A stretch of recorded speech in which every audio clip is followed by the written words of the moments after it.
Hey everybody, what is going on? Welcome back to another Q&A episode here at the Shed Organics.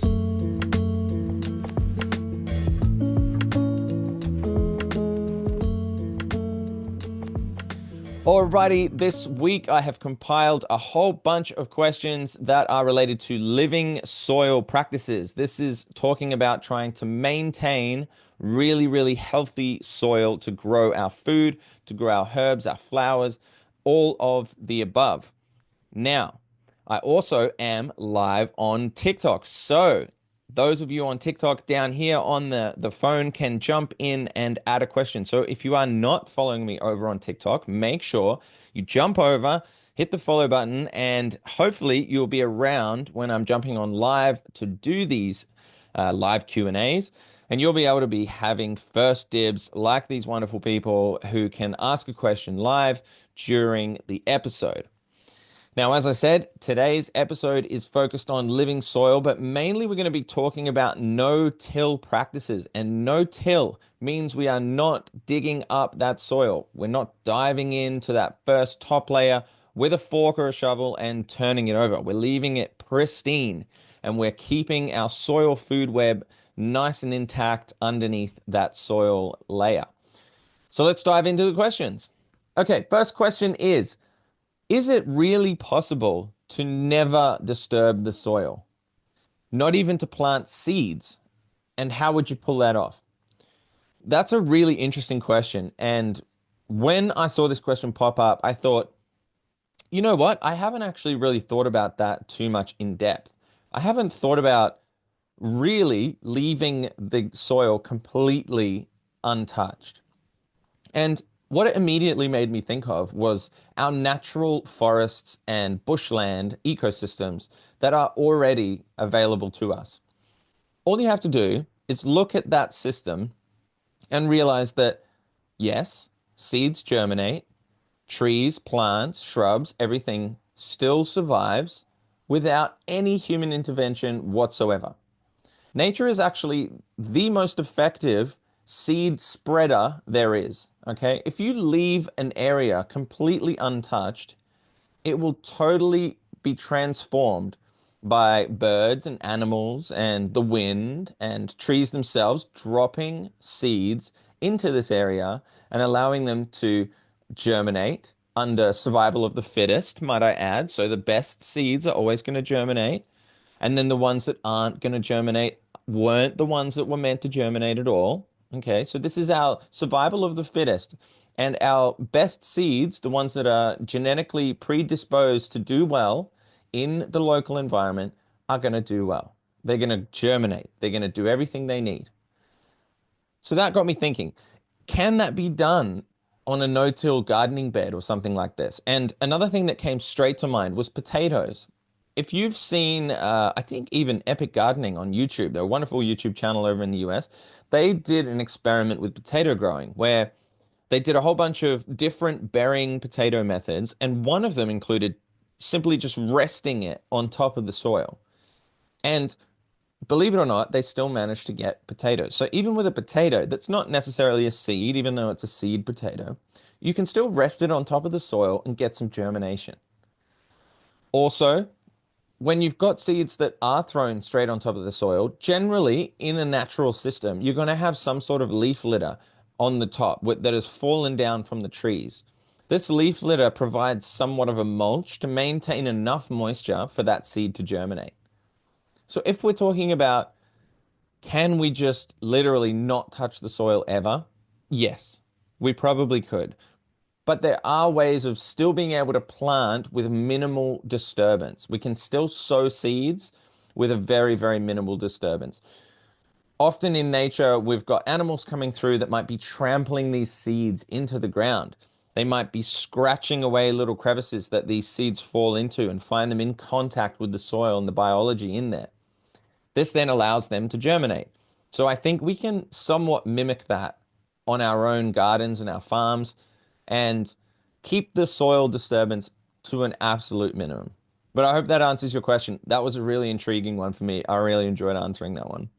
Next question. I keep reading about fungi or fungi being super important in no-till gardening, but how do they actually help?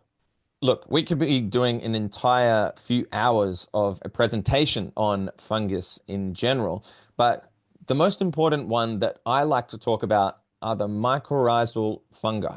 Okay? These ones are the ones that are right at that root zone.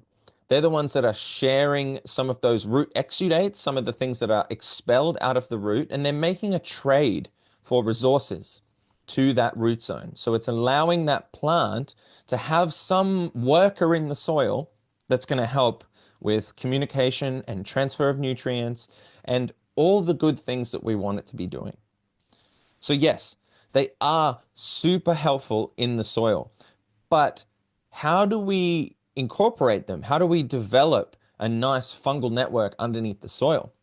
Well, if you hadn't already added some mycorrhizal fungi, I use mycorrhizal fungi mixes that I can buy as well, and you can go and buy them in a powder form and coat your seeds with them, or you even dust the planting hole of when you're putting the roots in with a seedling or a transplanted pot. It makes it very, very simple to have those mycorrhizal fungus right at the root zone exactly when you need it. Now, in nature, these things exist. So if you just plant away and leave it, over time, if you don't disturb the soil, these fungal networks will be developed.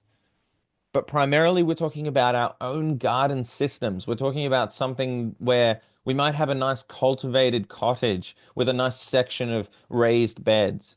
Now, often, if you've got compost and things like this, you're adding organic matter to the soil, and the fungus is the stuff that's going to help break it down as well. But adding things like mycorrhizal fungi can really elevate how well it does from the get-go, especially if you're coating seeds. It's making that relationship form symbiotically at the get-go, as soon as that seed is germinating. So, without going too much further into it, fungus is extremely important for our living soil systems, and no-till means that we keep that soil food web intact. Dr. Elaine Ingham's soil food web is something you should look up if you haven't already, but it really keeps that intact, and then we don't have to worry about disturbing those enormous communication networks of fungus underneath the ground. How do you know if your soil is truly thriving? What are the signs that we're looking for? That's a really good question that came up in my latest live presentation that I did. And I didn't ask it, well, it wasn't asked in front of the group. It was asked to me personally afterwards. And they said, what am I looking for to know whether my soil is really, really healthy? And I thought, you know what, I haven't actually gone through some of the signs and symptoms of a healthy soil, apart from maybe when you peel back the mulch layer, you're seeing a whole bunch of movement of insects, of little tiny little mites, soil mites, or fungus, like we just mentioned before, worms, massive one. If we're seeing that activity in the soil, generally we know that there are the right things going on. One thing that's very difficult to see are microbes, our bacteria, protozoa, all of these wonderful workers that are in the soil working together to break down the organic matter and turn it into plant available nutrients. So you can't necessarily see these with your eye. But signs that they're there come from a few different things. The first might be consistency. Okay, you might have a decent consistency of your soil. You want it to be relatively light and fluffy. You want to be able to penetrate through both with moisture and roots and everything, so it's not super compact. That also goes to say that we want moisture in there as well. We don't want it completely sopping wet, but we don't want it completely dry as well. So the optimum amount of moisture and moisture retention is a really good sign of healthy soil. Another thing that I think is super important is actually the smell. Like you can really tell a fresh smell of soil, and usually it actually makes you feel good too. The smell, the endorphins of sniffing soil that you get are amazing. And it's proven to actually be wonderful for us and our health, something to look into as well. But if you can smell that it's a little off or it's a little anaerobic, where there's no oxygen involved, then you're going to be facing a lot of problems where pest and disease tend to come from anaerobic conditions. Aerobic or aerobic, we're talking about air. There's air in there, there's oxygen. Okay.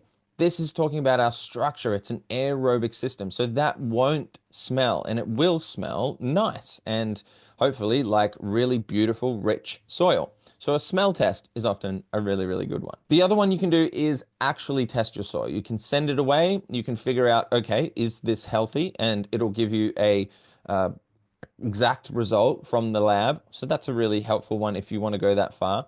There are other ways of testing your soil content too by putting it in a jar and seeing what separates and seeing the different layers in the soil.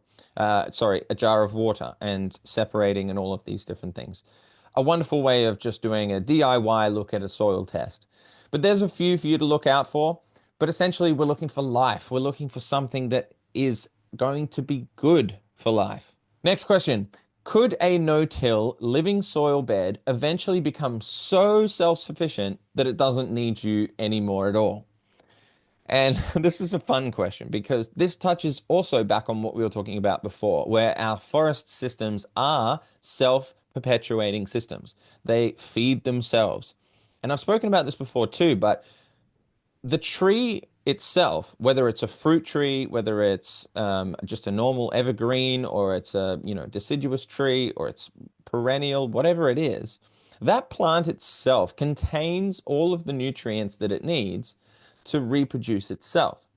So what I mean by that is, say you had a citrus tree, all of the leaves and the fruit and the sticks and branches and organic matter that come off that tree and land on the mulch layer below.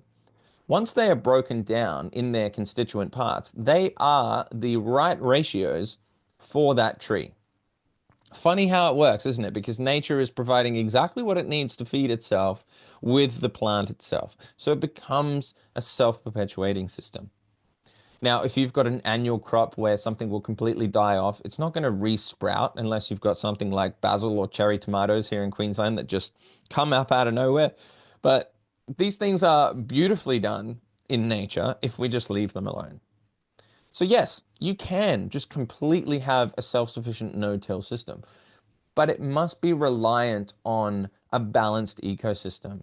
Usually part of a food forest of sorts tends to give you that more self-perpetuating system. You're probably not going to find that in your rows of cabbages in your vegetable garden. That's a little bit more in need of some intervention, I would say, or some help from us. So yes, it can happen, but only in certain circumstances if we leave nature up to its own devices. Next question is, can you overdo it with your amendments? Can you add too much compost or too much organic matter?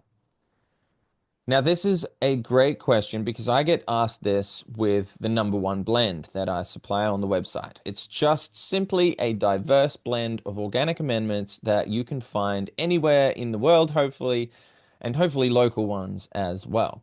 Now, this mix, yes, you can come in too hot with it. And what I mean by that is certain elements in there might overdo your nutrients and kind of give your plants a nutrient overload of certain things. Nitrogen is a big one. Too much nitrogen can be a problem. And with any of the nutrients, if you're overloading anything, then the plant is going to become under stress. And then it's going to be more susceptible to pests and disease pressure. It's also going to imbalance the soil itself. Something like the number one blend or a nice compost that has a good even blend of organic matter in it will provide you with a nice balanced fertilizer. And slow release over time, organic matter that gets broken down slowly by the microbes and the bacteria and all of the wonderful things in the soil, something like that will provide you long-term fertilization. That's why you tend to only need to top up your beds with compost once, twice a year, depending on what you're growing. So certain things, yes, we can just throw a whole bunch on there. And usually nature is pretty good at mitigating a certain excess of anything in particular, especially if it's in balance, okay? If it's not in balance, if we're adding in a whole bunch of just one thing, it might swing it too far the other way. You might have seen this with mulches if we're adding too much pine mulch or certain things like this, or even pine needles can be a very acidic type of mulch. It can throw off the pH balance or it can steal some nitrogen from the soil initially and it can throw the whole system out of whack. Nature loves diversity, and if we're throwing down too much of one thing, we're disrupting that diverse ecosystem, and we're trying to do it our way rather than letting nature do it in nature's way. So, to finalize and wrap up that question, I don't think you can overdo it with slow release organic amendments if they're in balance. You could possibly overdo the liquid feeds, some things that have super high nitrogen, like your fish hydrolysate. These things aren't evenly balanced.